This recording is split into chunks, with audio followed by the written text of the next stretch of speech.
Happy Wednesday, everybody. So glad to see you. It's warming up a little bit, huh? I don't know where you are, but it's definitely warmer here. I thought I'd open up the show with a little original song. It's a song I recorded on Celebration as a ballad. And then I did it as a funk tune on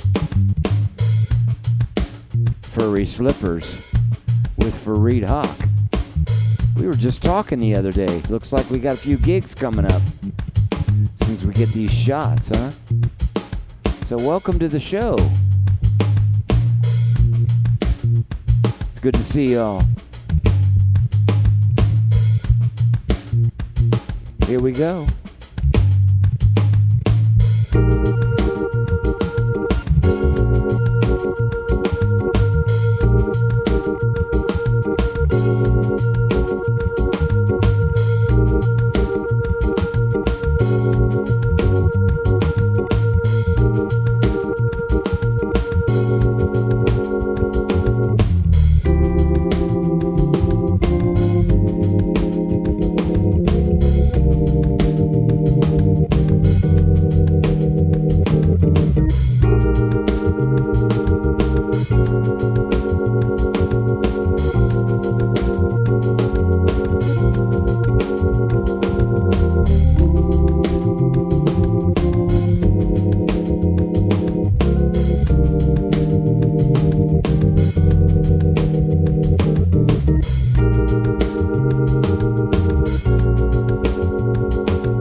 Welcome to the show, everybody. It's good to see you all.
Jordy, what's up? Casey, what's going on?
Japan is here. France is here. Fiore, what's going on?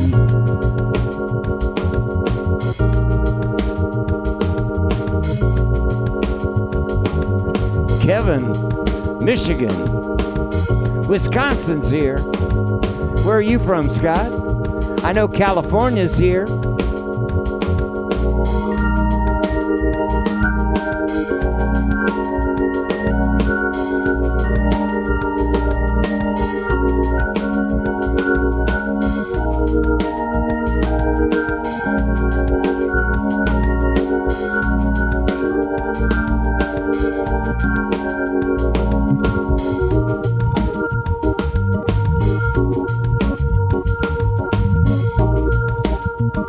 Yavuz. Turkey is here. We got them from all over the world.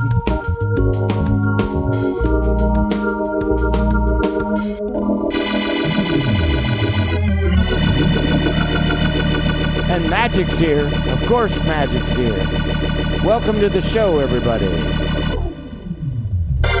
Happy Wednesday, the 24th, all day of February. Actually, I got my window open. It was just freezing. We had so much snow last week, and now it's getting hot. Hey, it's good to have you on the show. Today I'm very fortunate to have a person that I really admire, and I've admired for a long time because he's been a good friend of mine. And so the gentleman that I'm bringing in on our show today his name is Carl Jacobson. And he's got quite a history. And we first met at a NAMM show. And I used to endorse Hammond Suzuki.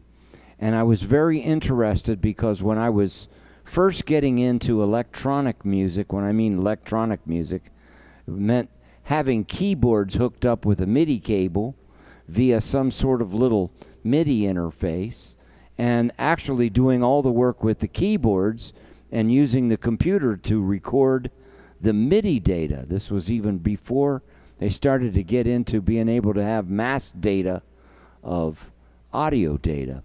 And I was at the NAMM show, and Cakewalk Sonar was just being introduced. And I was so interested, and I was so excited, I went to the booth.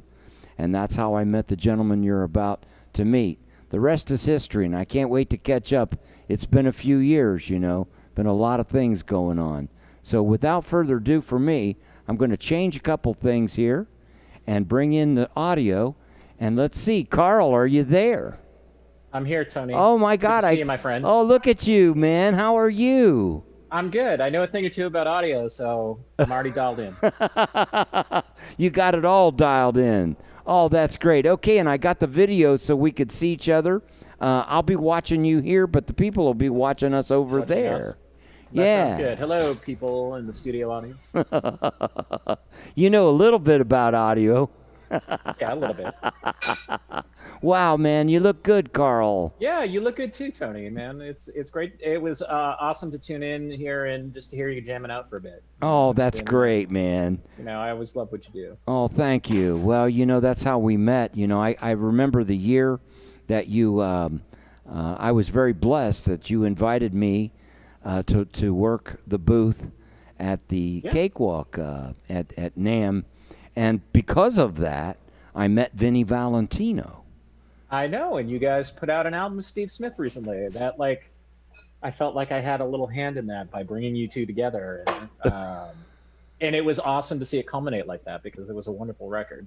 Well, thank you. Yeah, well, it was Yeah. because of you. Me and him hit it right off because we started talking right away about Jimmy McGriff. And, I don't know if it was planned that we were going to play together at the booth, but, we ended up doing it, and it ended up Yeah. being really cool, Yeah, no, it was great. I still have pictures of that somewhere. Oh, my gosh. Yeah, from way back in the day. Gosh. It was great. Yeah. Where are you living at now, Carl? I'm living north of Los Angeles in Canyon Country. Wow. I moved out here to work for Harman, Mm-hmm. the company that owns AKG and JBL and Lexicon and Crown and Digitech and 10 other brands or so. Yeah. Wow, unbelievable. Yeah.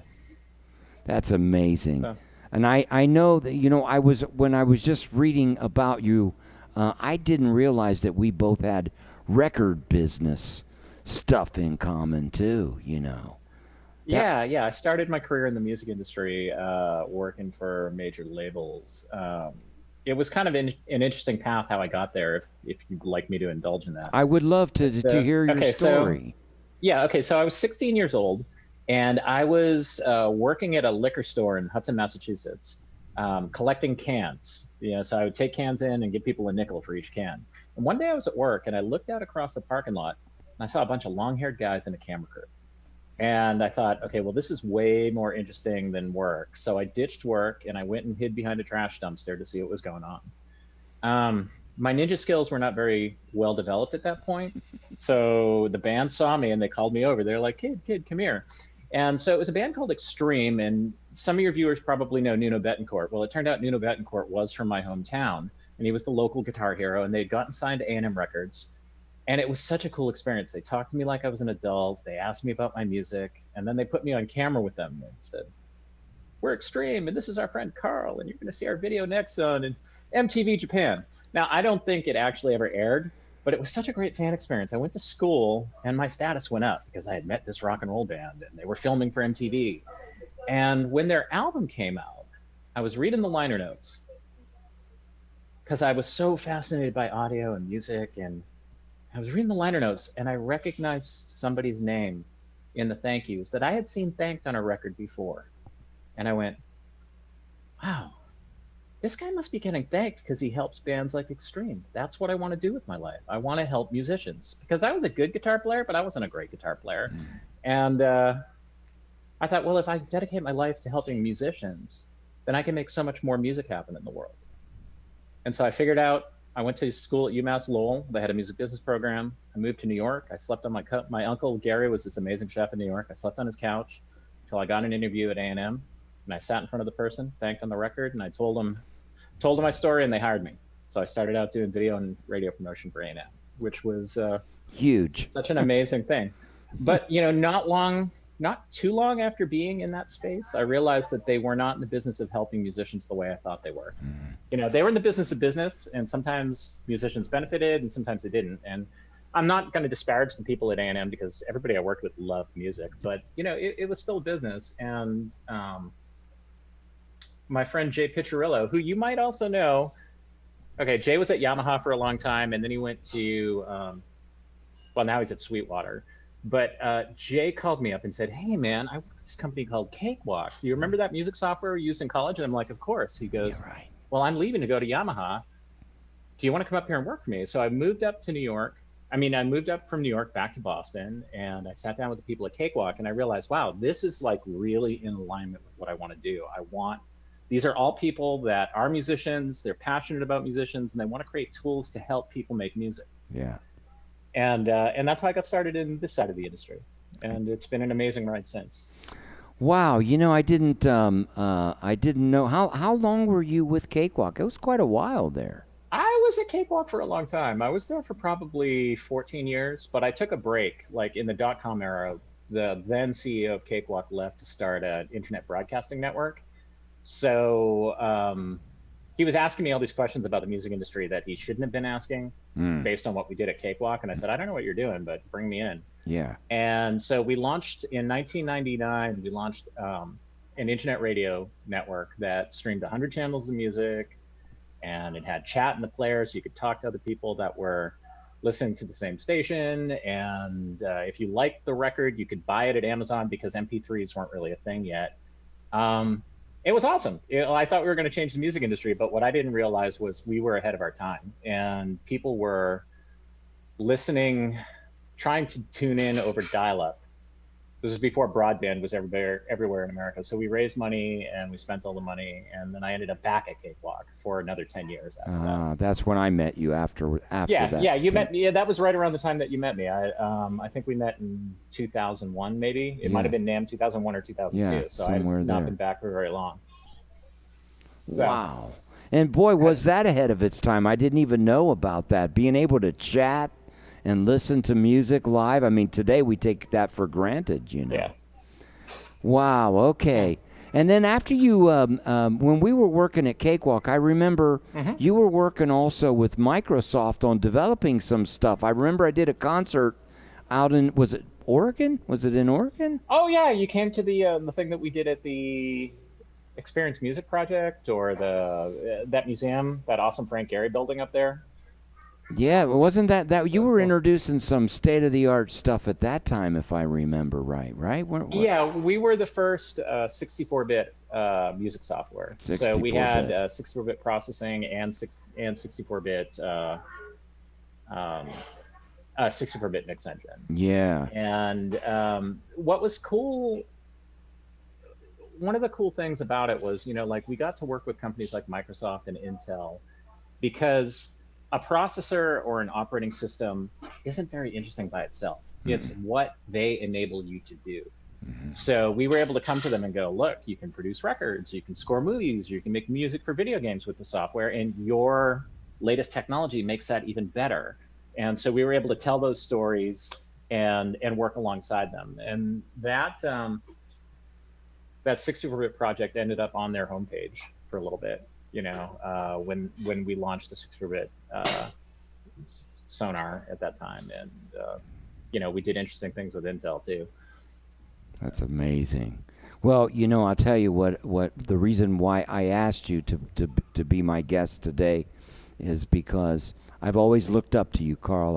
I know really? that you. Yeah, I really think that you're. The feeling's mutual. Oh well, God bless you for saying that. Yeah. I've been able to always pick up the phone and call you, and you were never ever too busy. You're one of those kind of people. The kind of people that you like.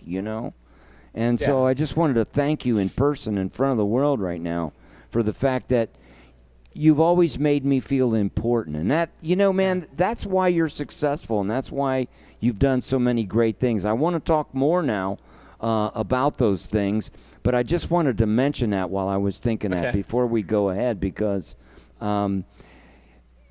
you're a smart cat, man. I've watched how you work in these different scenarios. I remember there, and I remember how you worked with the people that you were working with at Cakewalk. You got something about your personality, man. So. Well, Tony, people are important, and you got to make time for people. And that's actually a good segue, because I have a story about picking up the phone that became one of the greatest experiences in my career. And it's about being good to people and providing good customer service. So one day, I'm at Cakewalk in my office, and this kid from the phone lines comes running into my office, like out of breath. He ran from across the building, and he goes, "I've got somebody on the phone that works for Ray Charles. Do you want to talk to him?" I like that, like boggled my mind. Like, do I want to talk to somebody that works with Ray Charles? I'm like, yes, of course. Yeah. And so I picked up the phone, and it was Terry Howard. And Terry was Ray's in-house recording engineer. And he said to me, he said, "Hey, I hear that your software, Sonar, works really well for people who are vision impaired." And he said, "Well, Ray is interested in becoming empowered so that he can make music on his computer without needing somebody else to drive the computer for him. Can you help us with that?" And I'm like, "Yeah, absolutely." So I connected him with the people, Dancing Dots, that made voice to text. I mean, screen to text conversion for music software. I connected him with the people that made Braille to MIDI, sheet music, like technology. And then another great friend who who worked for Cakewalk, was based in LA, Brandon Ryan. Brandon Ryan. Yeah. Yeah. So we sent Brandon over, and he made sure everything worked together and trained Ray. And he's got great stories about Ray too, like playing chess with him and things. But that experience, we sent him some evaluation software, and I got a nice letter in the mail from Terry talking about good customer service, and he sent me a CD. But then he told me on the phone, he goes, "You weren't the first person we tried to talk to. Yeah, I got to admit that to you." And they had called one of our competitors, and I'm not going to dish dirt on anyone, but that competitor didn't return his call. Not once, but 3 times. Hey! I'm being invaded over. Yeah, I could be any moment now. I've got a 6-year-old here too. I got to tell you, it makes me really happy to see your dad. Oh. But Ray ended up. I guess people are getting too comfortable in the studio. Yeah, I'm so sorry, Carl. This never happens. No, it's okay. But it happens to me all the time. So Ray ended up making appearances for the company. He appeared in an ad, and then I got so close with his team that when he passed away, they asked me to come out to the funeral and asked me to put on a jam session. Whoa.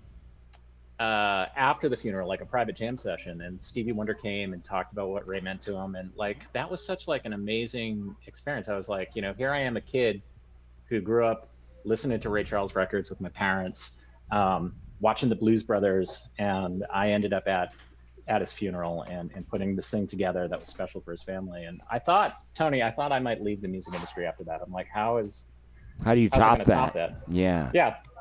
But then 6 months later, I was watching a TV show with my wife called Extreme Makeovers Home Edition, where they would go in and fix houses and transform people's lives. Yeah.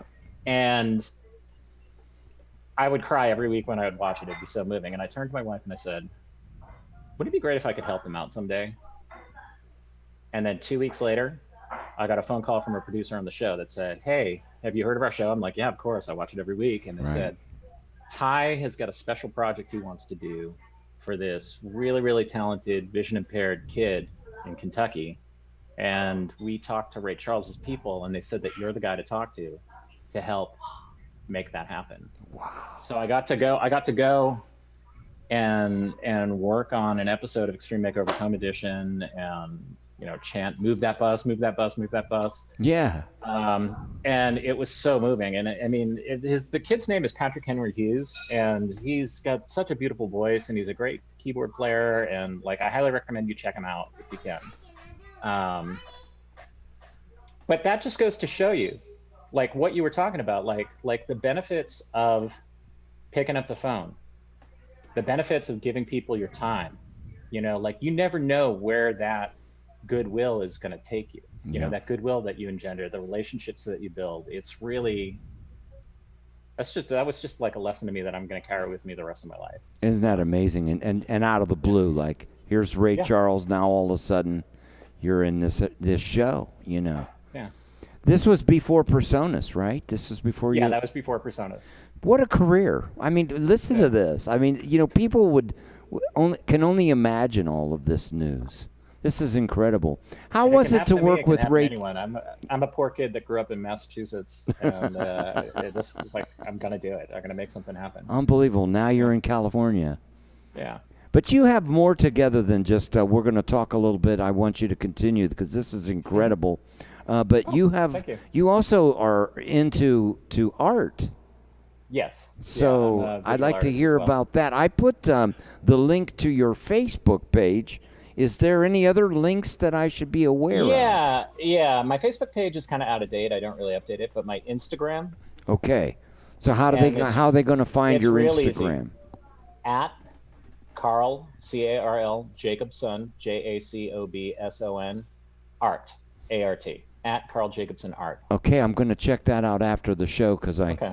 but can't do it Thank you. right now. But I want everybody to know this so they can check out your great art. I remember starting to see that stuff pop up. I say, "Whoa, Carl's into that too." So Yeah, well, let's thank you. continue. So then what happened, Carl? Okay, so about art or about going to personas? What do you want to Well, talk about? everything, anything you want, Okay. because this is your time, and I'm so Oh, grateful to okay. have you here. Take your time. Okay. All right. Well, My hair's all messed up. My son. let's just talk about the art a little bit because it's really related to cakewalk and software and technology. Mm-hmm. And like I view computers and software, some people think, oh, that's cheating, but really it's like a prosthetic limb for my creativity. Mm-hmm. Like and I made music too. I produced music with members of Yes and did things like that. But like I can't life having 5 kids and like everything that gets involved in life and a job, like it gets in the way of you really being able to put the time in, but technology makes it easier. And I have a tremor, so I can't draw very well. But with a computer I have unlimited undos, and I can really, like, I can see my vision in my head and I can eventually make it happen, and that makes it easier. um so digital art for me was just something that I started, and like I had programs available from working at Cakewalk, like Photoshop and art programs, and I just started, playing around with them and learning them, and then all of a sudden I was making art, and it became an outlet for my creativity. I was very, very, very passionate about making music at one point, but then I had a pretty bad breakup with my musical partner, and it hurt too much to make music. Um, and I wasn't doing anything. And then one day the art just exploded out of me. I just started making art, and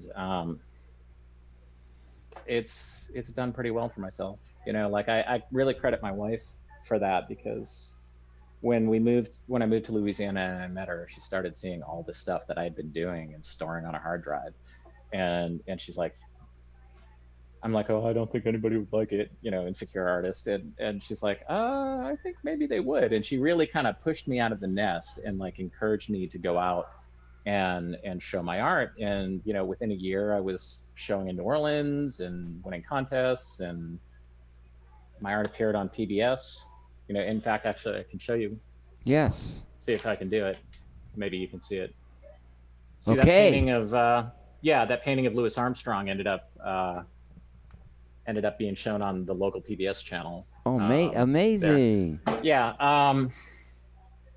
And then it culminated with a museum in Rome finding my artwork online, because I had this series that I did called Grace and Grit, where I would portray saints and religious figures, but with the grit of reality back in, because I viewed it as spiritual honesty, that in our society we portray saints and people that we admire in pristine environments, when what they went through in life wasn't like that.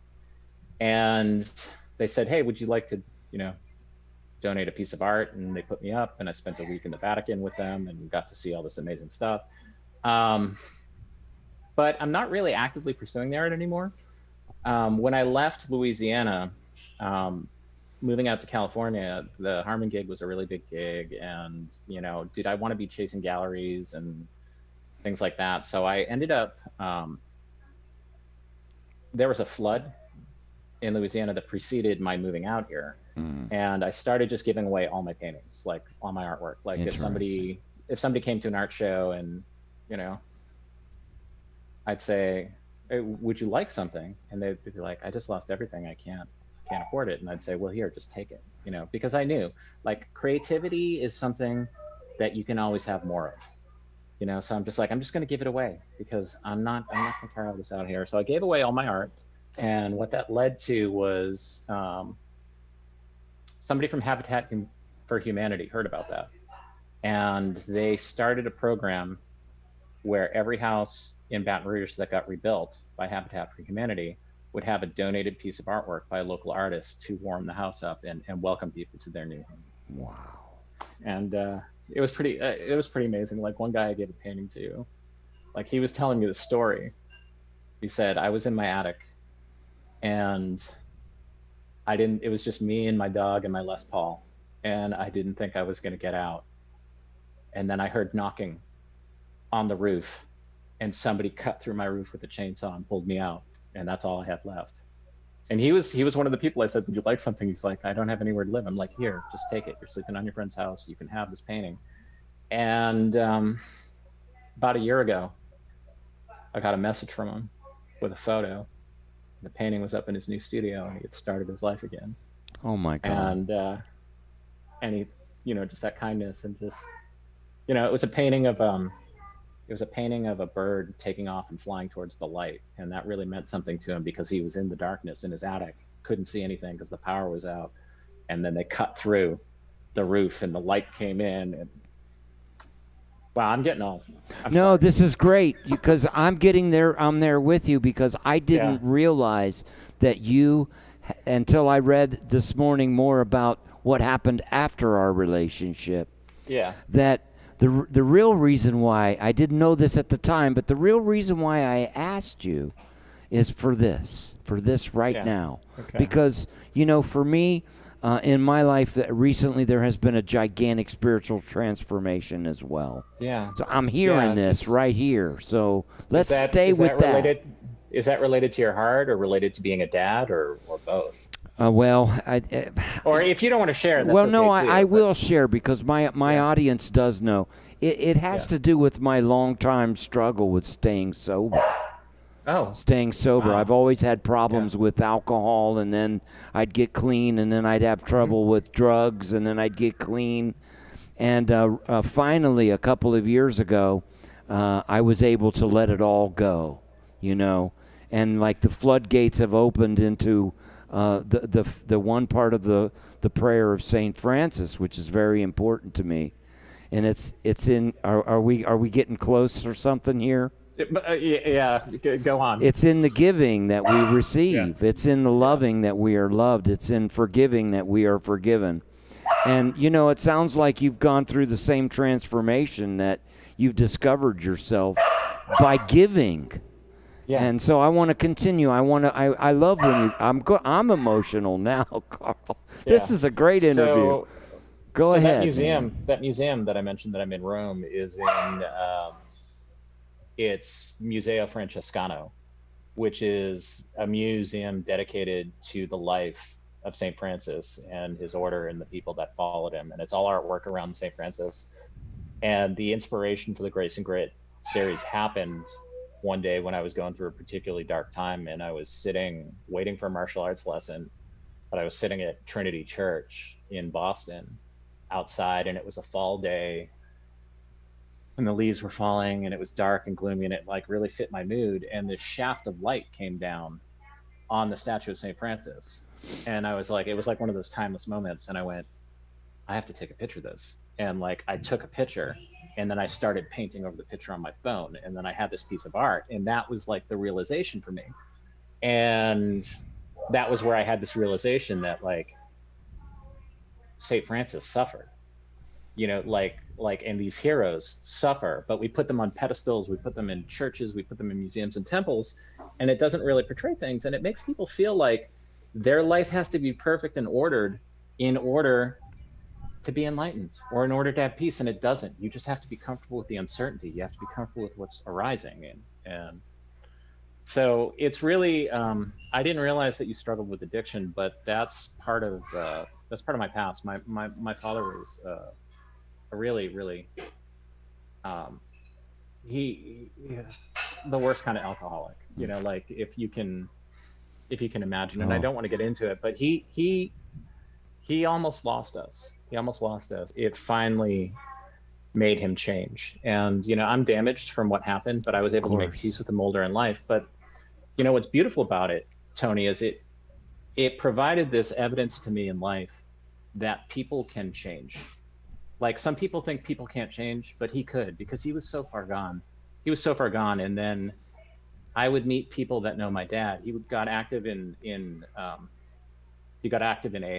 and then he started to mentor people and sponsor people and I would meet people, and they would look me in the eye, and you would tell, you can tell people that have been to the bottom. Like you look them in the eye, and you know that that depth is there, that they have suffered. And they would look me in the eye, and they'd say, "I wouldn't be here today if it wasn't for your dad," or, you know, "Your dad saved my life." And it's a beautiful thing. So I have a lot of respect for you, Tony, and I really I can empathize with what you've gone through, and I'm so proud of you for being clean right now. And I'm so clean, it's unbelievable, man. you're sparkling. It's happening, too. I Yeah. say the rosary every day. I'm a very devout Catholic. And I say the rosary every day, and I try to get myself in line with what God's will for me is, and that's basically my model. And St. Francis is the model that I look up to in trying to live my life, and trying to bring hope and trying to bring happiness and trying to show people that forgiveness is the way and giving it is. So that's kind of my model, and That's beautiful. It's evident to me. It really is. Geez, thank you but that's why I'm attracted to you. Yeah, that's why we're friends, I'm sure. Yeah, there it is. There it is, Carl. Yeah. Wow.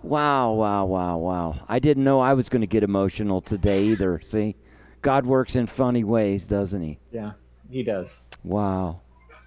So what's going on with you now, man? What's happening in the where's the horizon now? Where? Okay, so I am, as you can imagine, COVID and the pandemic really was tough on the pro audio business. So I was laid off with 1,500 other people in December, and that pushed me out into the world. And I'm now actively looking for work. I've been interviewing with some companies, and I think I have a pretty good shot of getting an offer very soon. So that'll be great. I don't want to jinx it or spoil it by saying to you. I get that. But I've been enjoying quality time with my kids that I wouldn't have otherwise. And I've been, another interesting thing in my life was I had the opportunity to study internal Chinese martial arts with a really, really amazing teacher, Dr. Yang Ming, and his kids and his top students for a number of years. And over the course of COVID, I've actually developed my own Qigong set. I'm working on a book and instructional video around that. I've been developing that. Maybe it'll see the light of day, maybe it won't, but it's, having creative projects to work on gives you something to do. Your boat's moving in the right direction, right? Yeah, yes, it is. Wow, that's amazing. Well, I'll tell you, I wouldn't have known that about that because you don't look shaken. You look positive, and so I know it's just a matter of time before the next place that's lucky enough to have you will find you. That's just the way it is.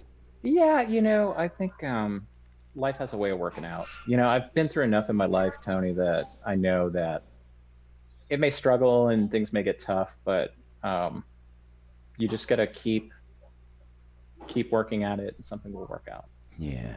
That's what I do. Wow. I'm so glad we reconnected today, Carl. Yeah, me too, Tony. Maybe we're just starting something new together. Maybe something new is going to happen because we've done a few things cool already, We've done a lot of cool things. Wow. It was great, If I find myself in a position where I can help you out, of course, I will. I'm here all the time, Carl. Likewise, man. Great, man. Well, God bless you. Please give a hug to your family. It's so great to see you again, and thank you for being my guest today. That's a big honor to me. Thank you, Carl. Tony, thank you for having me, man. You're welcome. And, I appreciate you. God bless you, and stay safe, okay?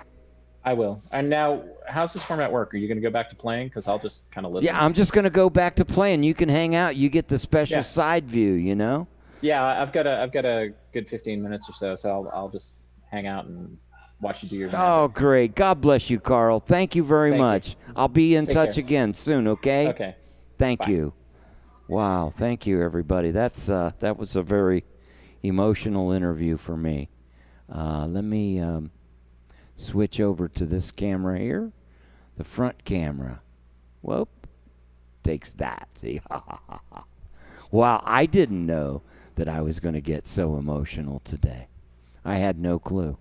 And you know, I do, as you can tell, I have a very strong relationship with my higher power, and I strive for progress, not perfection, because that's not possible. I'd like to thank Francois. God bless you. Thank you very much for your generosity. Ladies and gentlemen, I am working for a living, and you see a few links down there on the bottom. If you feel like generous today, I'll take it. Or you could go to my website and see where it says Support Tony. If you go over there, you can actually use your credit card. You can give me a little tip. You can actually use your credit card. But take advantage of the free gift that I want to give, and that's a high-definition recording in 24-bit, 88,000 kilohertz of definition of insanity. You can hear like the clinklings of the china.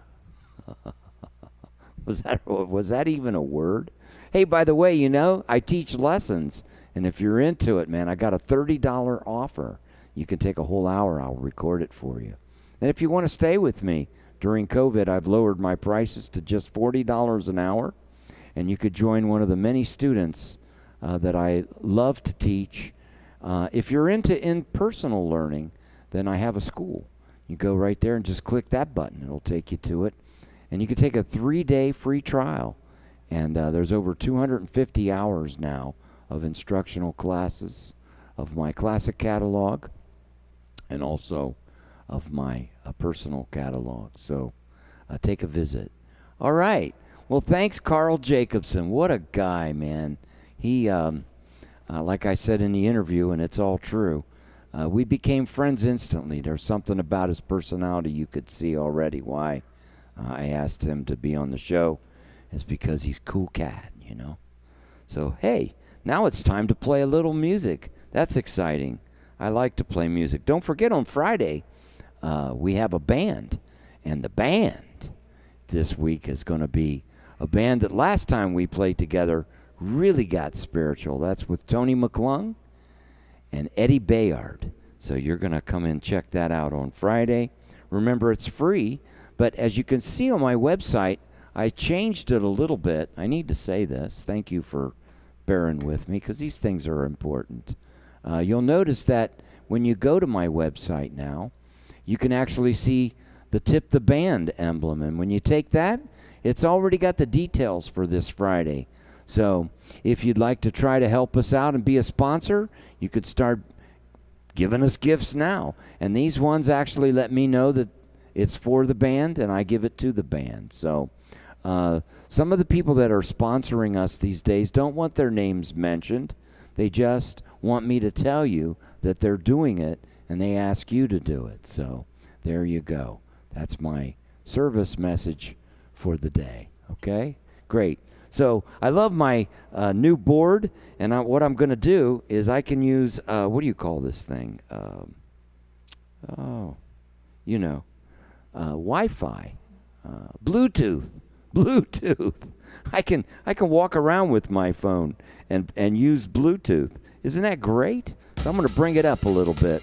We're going to get a little fast swing going on, and I'm going to take you on a little ride. All right? Let's get something fast. Oh, yeah. Let's make it even faster. How's that? Oh, yeah. Little pedal tone, and here we go. And my son, he was destroying me. Wasn't that great? I love you all. Thanks for joining today. How about a little Olio? Whoa.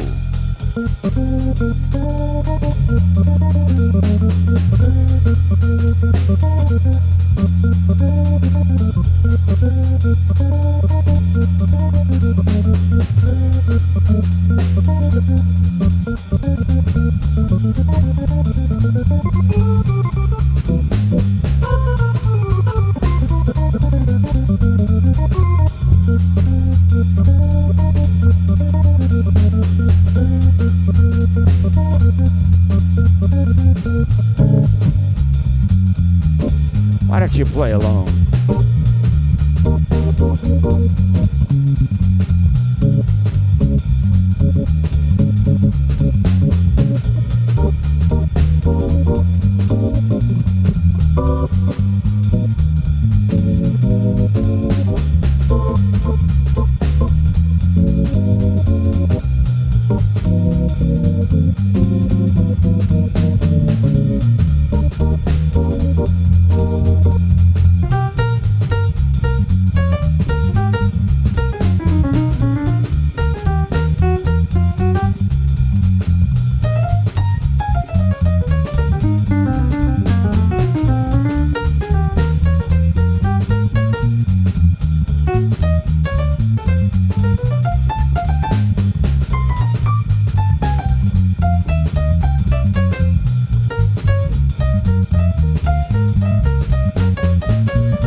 Hey, John.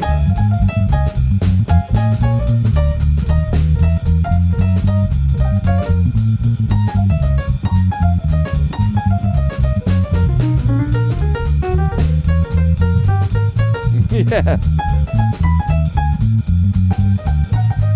Oh, yeah.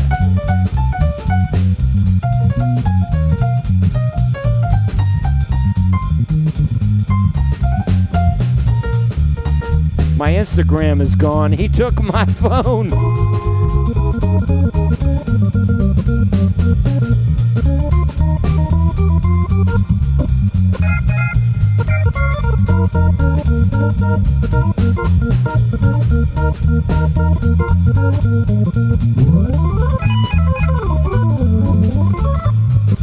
Yeah.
Whoa.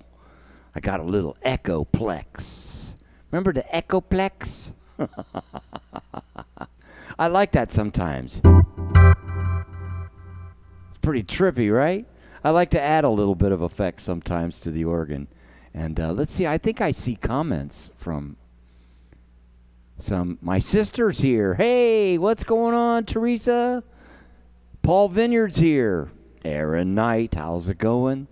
Wow, this is really great. Thank you for joining me.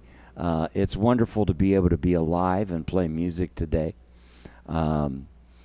You saw I got nabbed. He came crawling through the pedals. You know, my son knows how to get me, you know. Kids know how to get their parents. So he crawled through the pedals, see? He had one mission, and that was to steal the iPhone that was doing the Instagram. So there is no more side view Instagram going on today. It's gone. He likes to use my phone and take photos and movies. And I bought him a little camera, but that's not good enough. He wears the battery out. I don't know where he's at.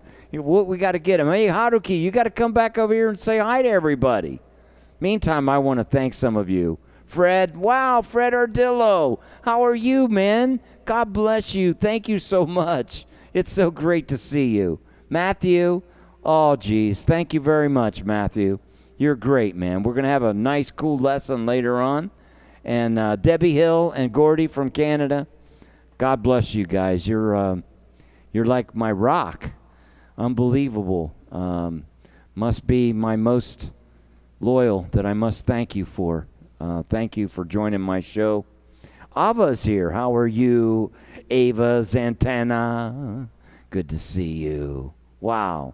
We got so many friends. This is great. Thank you. I hope you enjoyed that interview. That was quite some fun. Well, I thank you. Don't forget that on Friday, we're going to have quite a show with Tony McClung and Eddie Baird.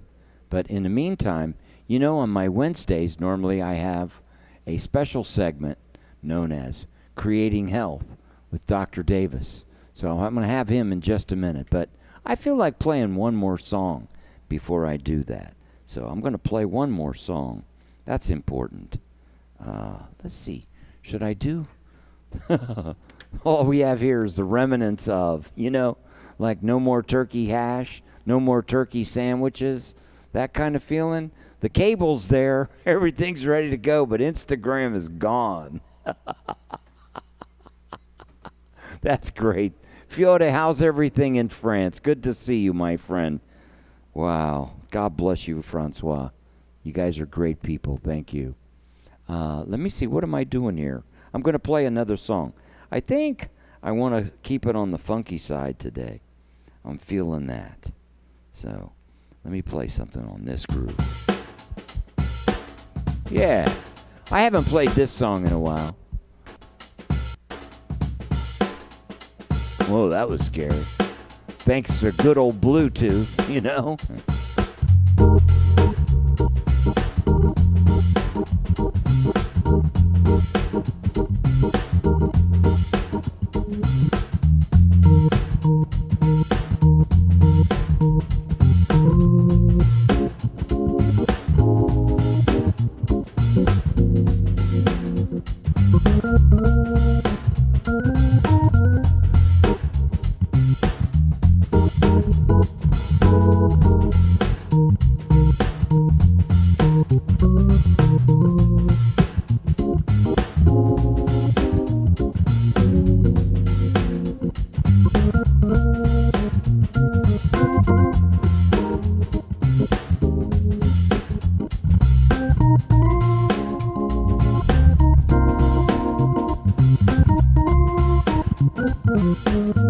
Hey, Nuno, what's going on?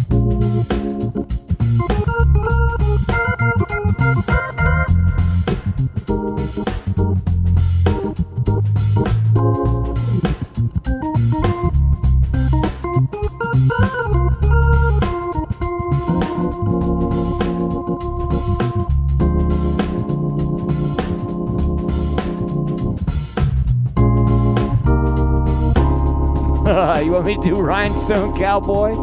No way. Whoa. But you know you can't hide love.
can't do that.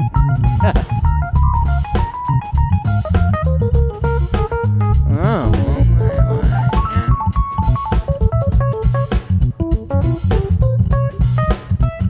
Who are you, honky? Monkey.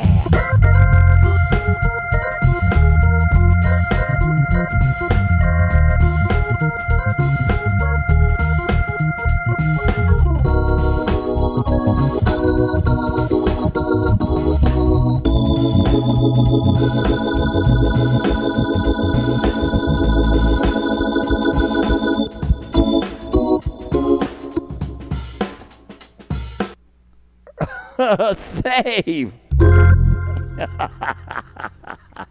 Hey, everybody, God bless you. We'll see you on Friday at 4 p.m. And now I'd like to take it to our special segment and introduce you to my friend Dr. Davis, as he's got some good stuff for you all. Enjoy this. Davis here, and this is the Creating Health show, Mind, Body, and Spirit. And again, as always, I thank Tony Monaco for the opportunity to allow me to share this material with you and all you outside of the box thinkers out there. I'm very grateful again. So in moving forth, over the last several weeks, I've introduced what I like to call truth virus injections, get you to think and to start to be brutally honest, to really look at aspects of our life and the way our thoughts affect us and our emotions and feelings, and begin to ask some questions that maybe we don't really ask, or we accept certain things as truth, and maybe they're not the truth. You know, maybe they are lies, or what we call lies, illusions, and stories. And we need to, if we're going to be brutally honest, to really look at the way things really occur in our life every day in regards to our thoughts and feelings and emotions, and how it works every day, and what's really going on, maybe at a level that we're not really aware of, or so this is what we want to continue to explore. Over the last several videos, the first one a couple of weeks back, I introduced a theme: do our thoughts really create our reality? And I gave examples of that, of how, you know, we could be feeling good, driving down the highway, and all of a sudden, out of seemingly nowhere, you know, these negative thoughts come up, and we didn't really ask for them, and there they are, they appear, and vice versa. We're thinking negative, or these feelings, and all of a sudden these positive thoughts enter into our mind, and where does that come from? And how is that seemingly mysterious something, which we call thought balls? Think of it as a thought ball that mysteriously gives us information about something. You know, even you could call it that sixth sense, you know, or you know, an idea appears out of seemingly nowhere and gives you that information. We've all had those particular experiences in our life. But these, again, what we would think of as common occurrences, we don't really ever look at what's really behind it and what's controlling the whole show, so to speak. So in today's video, I wanted to go a little bit deeper. We're going to talk about the nature of our thoughts. And then next week, we're going to talk more about emotions. Also, in the last video, I talked about the mind, or what we call the mind machine. And I had mentioned and discussed the fact that, you know, using the analogy of a computer, when you have a new computer, the computer gathers data by programs and things that we put into the computer, and our mind works the same way. From the moment of our birth through the course of our life, we're gathering data and information from where we grew up, what we learned from our parents, our teachers, our preachers, our society, and so forth. And this data primarily is, as I mentioned, is like Google. It's like a search engine. Google's always waiting for you or for us to put a question into the search engine or the box, and then it spits out lightning fast an answer. And I mentioned in our last video that the mind is programmed always to look and to ask its three questions, meaning that what is this that's happening? What does it mean? And what do I do about it? Always. It's always doing that.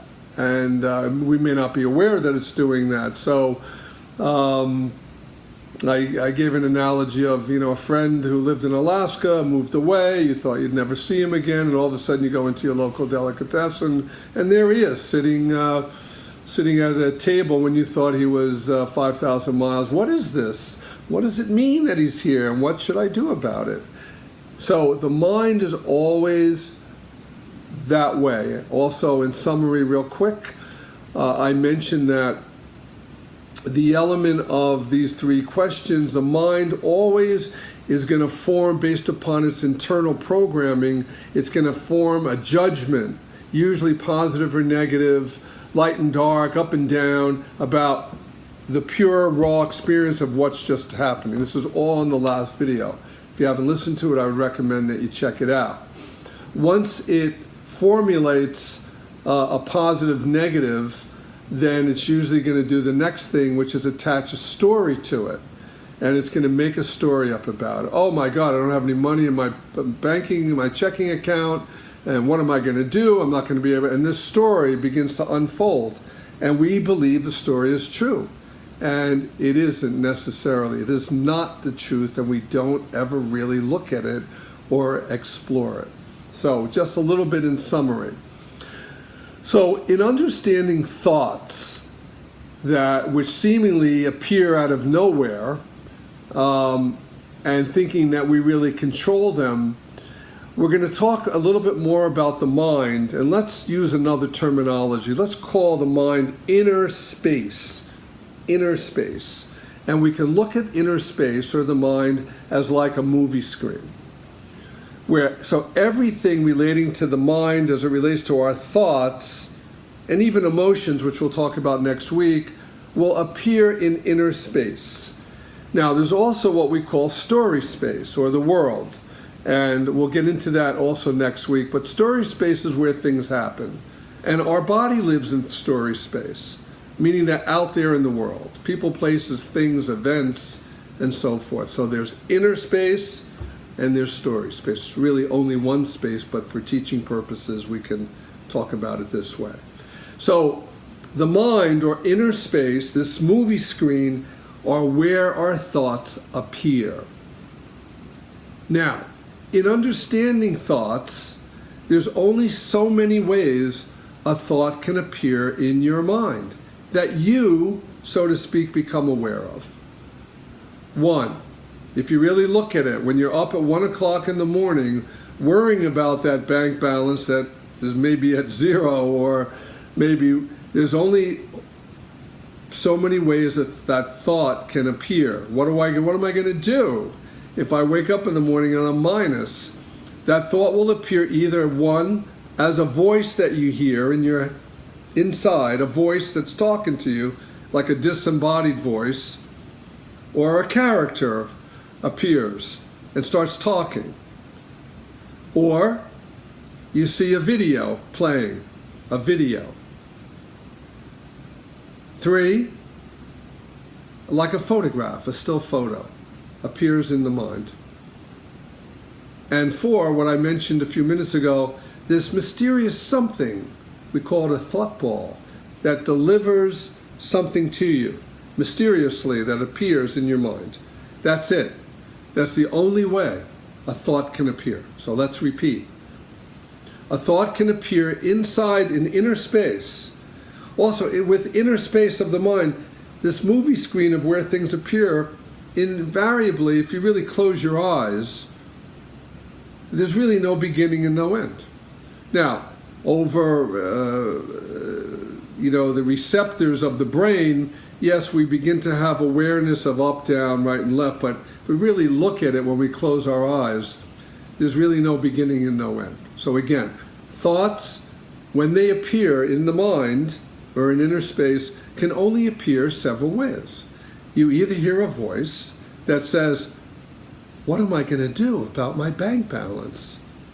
Or you see a video running, and it may be the video is you see a picture of yourself trying to negotiate your checking account and get money in there or whatever. I'm just making this up, of course.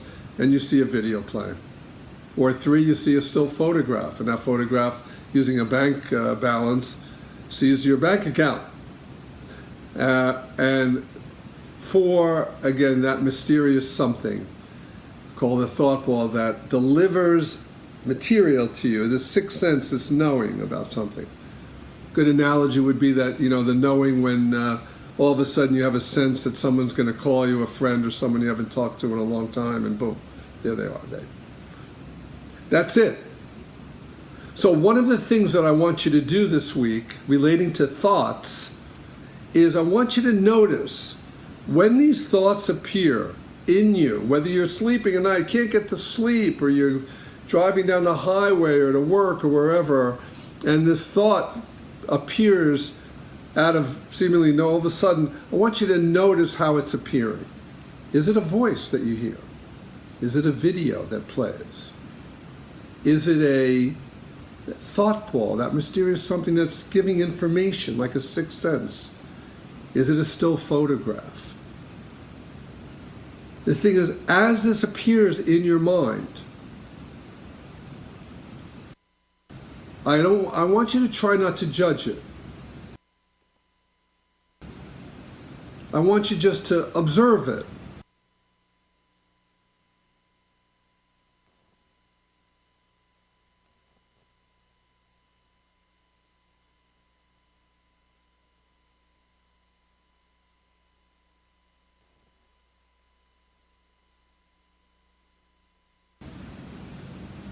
And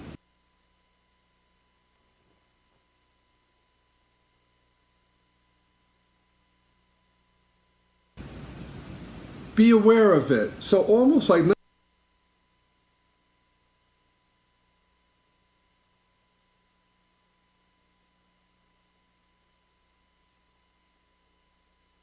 that I'm trying to give you a technique, but as the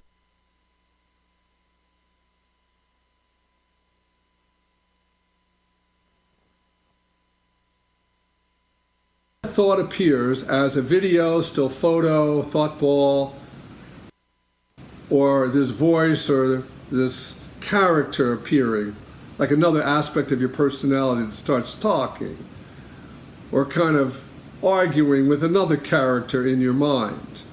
I want you just to observe it. I want you to try not to judge it. I want you to be just aware of it, that, oh, even if you want to use a technique, as I was mentioning, you could say to yourself, a voice just appeared in my mind that said, I'm going to be in trouble because if I bounce this check, I won't be able to pay this bill, or whatever. So I just want you to be aware of it without judging it as good or bad, up and down, oh boy, and whatever. And notice what happens. You see, ultimately, when we're watching TV or a TV show, or let's say we're watching CNN or a news channel, and the anchor, male or female, comes on and starts talking about, the pandemic.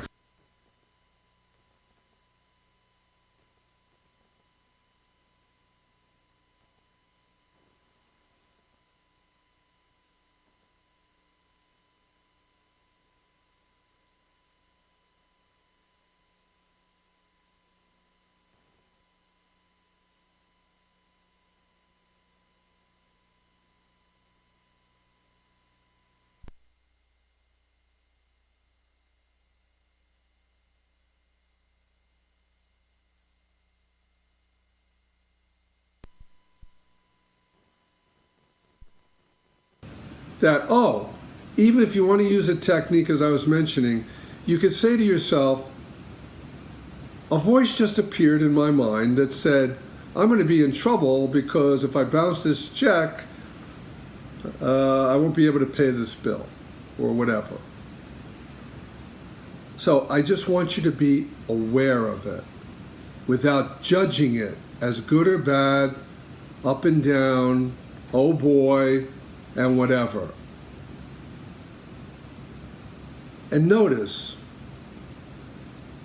what happens. You see, ultimately, when we're watching TV or a TV show, or let's say we're watching CNN or a news channel, and the anchor, male or female, comes on and starts talking about, the pandemic, for example, and all of a sudden begins to get emotional about it, or starts crying or whatever, you, as the observer, just is aware of this individual that is feeling emotion, meaning that you, as the observer, just is observing it. And in a way, you don't really judge it. You're not really judging it or judging what's occurring in that individual. So we want to get to the point where we can allow these thoughts that appear in inner space, the mind, in one of those ways, become an observer of how it's appearing, observe it, and just say, you know what, a voice just appeared, or this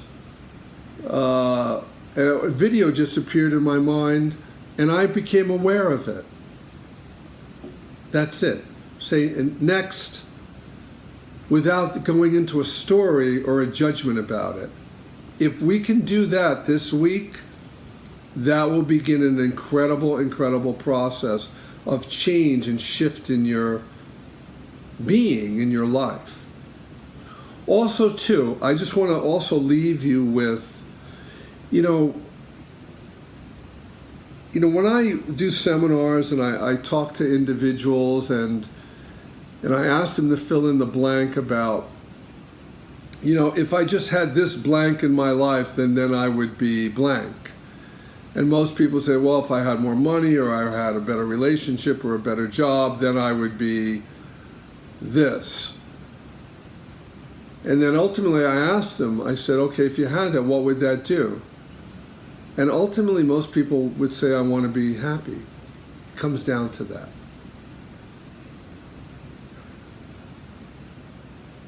I mentioned also that they use the metaphor of a movie or a TV show or even a novel. See, when we're reading or watching, let's say, a movie,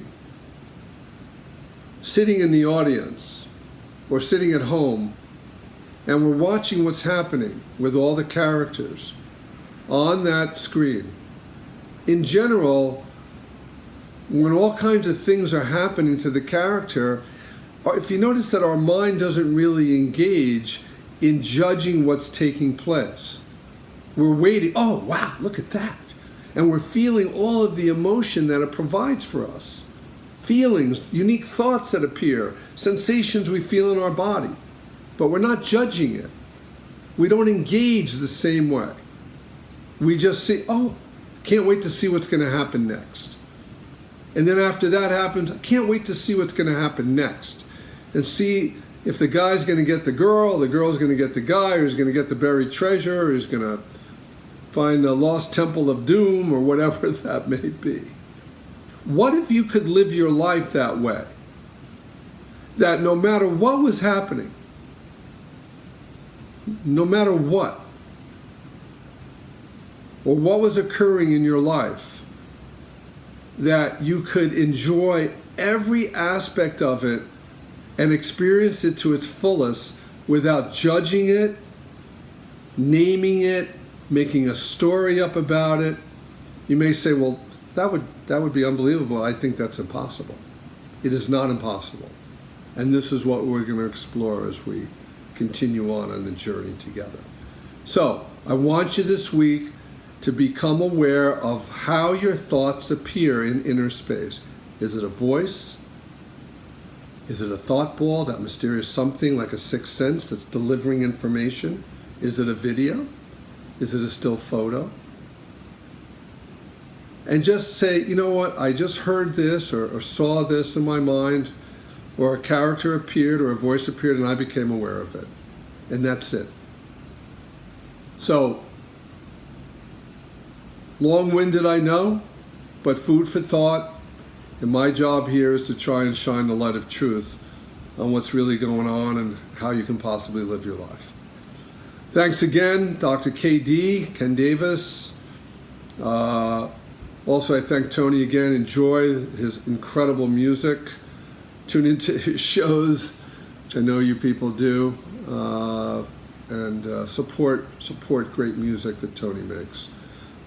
Thanks so much. I'm Ken Davis, and I'll see you next week on the video. Thanks so much.